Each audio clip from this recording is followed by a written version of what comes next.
Hello mga mi, naisipan ko nga palang gumawa ng kanin na may dahon or kung tawagin, talulo or balisungsong. Syempre, kinat ko na rin mabuti yung mga paggagamitan ko. O ayan, syempre, unang-una, hugasan muna yung mga dahon para malinis naman, di ba? Nagtakal na rin pala ako ng 3 gatang. Baka mamaya, mapasarap ang kain namin. Syempre, taluluyan eh. O ayan, ang puti ng bigas, di ba? Hinugasan ko na rin pala yung bigas. 3 hugas nga pala yung ginawa ko dahil eto lang naman yung ani sa bukid ni tatay dahil binigyan ako ni tatay. Salamat tatay. Syempre, eto yung bigas. Iba yung nabibili sa palengke at iba yung ani sa bukid.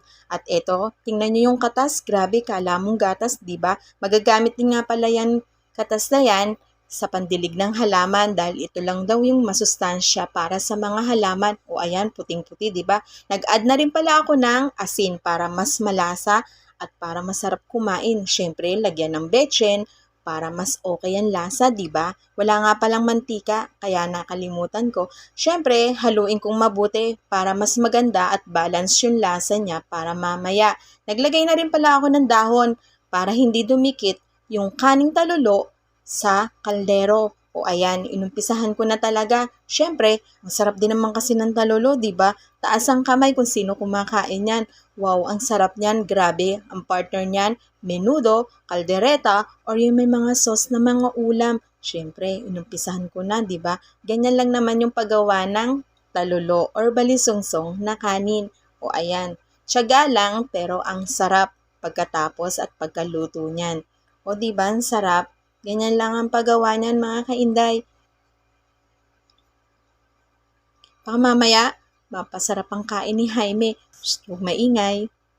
Ayan, medyo malapit na akong matapos. O di ba? Ganyan lang naman kadali.